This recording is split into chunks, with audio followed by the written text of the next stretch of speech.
Yeah, I mean, a team that's obviously desperate for wins like us. So it's a big weekend for us in a sense of trying to get us back into the top six. Starts with a home game against New Zealand, but look, we've already lost to New Zealand twice.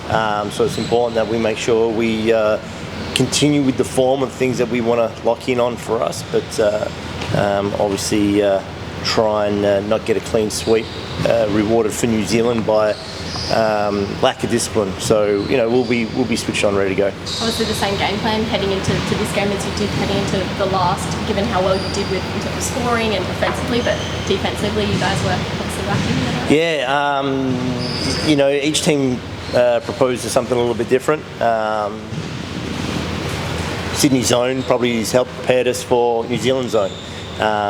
We knew Sydney were going to come out and zone a little bit. We didn't anticipate them zoning for the entire game.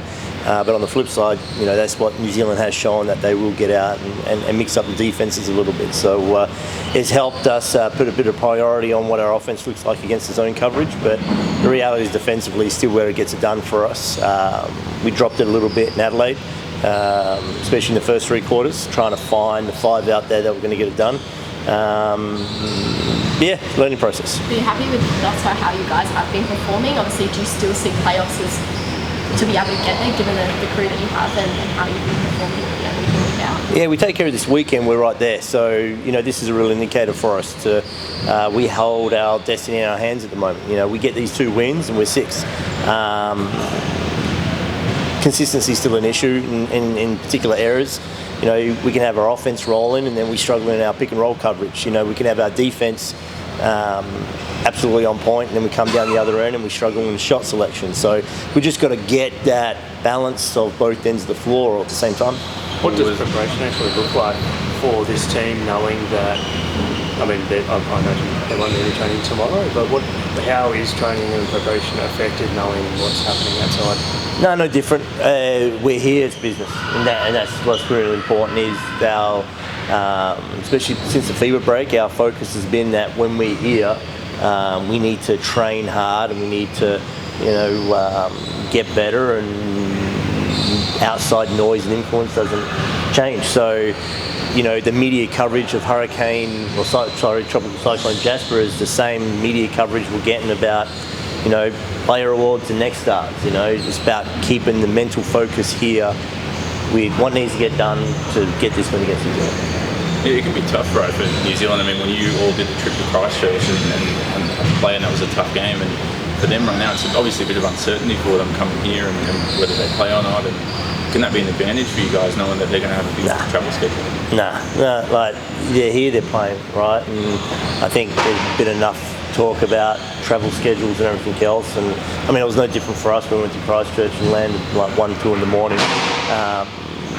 We suit up, we're ready to play, and they'll be the same. They're a mentally tough team, and they probably got the toughest travel schedule out of everybody in the league. Having to go through customs for every away game, that's taxing enough. So I don't think they'll be phased by any particular type of hold up in an airport. Obviously, the next few weeks, you guys just got back-to-back double headers. Talk us through how preparations are to prepare for 2 games in a couple of days. Yeah, so there's practice like today, for example, where there's moments where the guys are together and then we split groups and based on player load. So some of the high minute guys will do a slightly modified session to compare to guys who need a bit of a top up. So it's cool. It's kind of fun trying to juggle that. What helps is the fact that I got more assistant coaches on hand than I've ever had.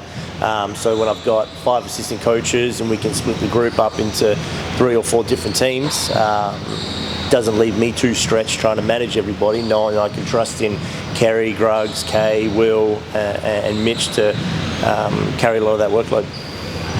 15 assists from Taj on your bingo card for the season. He did a great job on the week. Yeah, fantastic. I wasn't expecting that. I didn't even feel like it at the time. I just felt like we were doing a better job offensively. And when I saw the box score at the end with 15, made that 3-pointer at the end for Jonah even more worth it, because he wouldn't have got it otherwise. So it was good. And just because it's topical, have any of the players actually expressed personal concerns around Cyclone Jasper, or are they all good? No, they're all good. Yeah, obviously it's you get a unique experience coming up to Cairns with the rainforest and the wildlife, and now a tropical cyclone just adds to the experience. Hopefully, crocodile doesn't wash up in their backyard or the pool in Cairns one or something. So you never know. Some guys are getting their gas, whatever they're called, gas clippers. Getting some water. I've never been through one, so I'm just chilling. Whatever happens, happens. And how are you feeling about the group in terms of heading into the New Zealand game? Obviously, 2 losses to them so far this season. That's an important game for us. It's a team that since I've been with the Cairns Taipans, I think I have a huge losing record against them. So it's going to be an important game, and it's going to take this practice and Thursday practice to make sure we get on the same page. What do you do to overcome that hurdle and get redemption on a team like New Zealand, as you said? I mean, the process is more about us. I think we're starting to click a little bit more now. Guys are starting to understand each other's roles, get some chemistry on the court. So it's just continue to just evolve that. And the games that we've played against them already, we can't really do much about it, but this game is going to be important for us. You're feeling more confident now than you did the previous 2 times that you played them, heading into teams with no real injuries, concerns, or anything like that? Yeah, we got a full squad too. We got Taj, P back, and the young guys are getting better. So, yeah, a lot more confidence. What was it like for you, I guess, on the weekend, being a teammate and seeing your fellow teammates just firing, seeing Taj racking up some historic numbers against Adelaide, and Bobby had that outstanding first quarter. What's it like being out there and seeing your teammates succeed? I mean, I've seen it from Taj for the last 3 years, so and he did it last round, so it's nothing new. It's just a matter of us now starting to gel, and he's starting to find his rhythm, and we've got a full squad. Bobby's cool to see that out of him. Played well against Sydney and backed it up against Adelaide. Well, it's Sam Menenga's birthday today. I didn't know that, no. You're going to give him a nice hard screen or something in training maybe? No, he's way stronger than me. I'll probably hurt myself. I try to do that. But it's crazy trying to celebrate your birthday with a typhoon coming, so yeah. Obviously, you've played with Waterberg now for a season and coming into your second season. How important is he to the side? Obviously, still in the rookie side of things, but how is he developing and how important is he for you guys? I mean, Sam is the do-it-all guy. He was the rookie of the year, whatever they called it last year, and yeah, he's starting to find his feet now. It's tough when guys come in and out and offense change and things of those such, but he's done a good job of just staying with it. And he played well last round. You feel you match up personally well against New Zealand? I feel like some of the guys on their list, like Dale White, Jackson Cartwright, I feel like you can handle them defensively as you do most guys. We'll see. I don't know. We'll see. I'll just show up and play, and whatever happens. I don't know what's going to happen, but I'll come try my best and try to play defense here.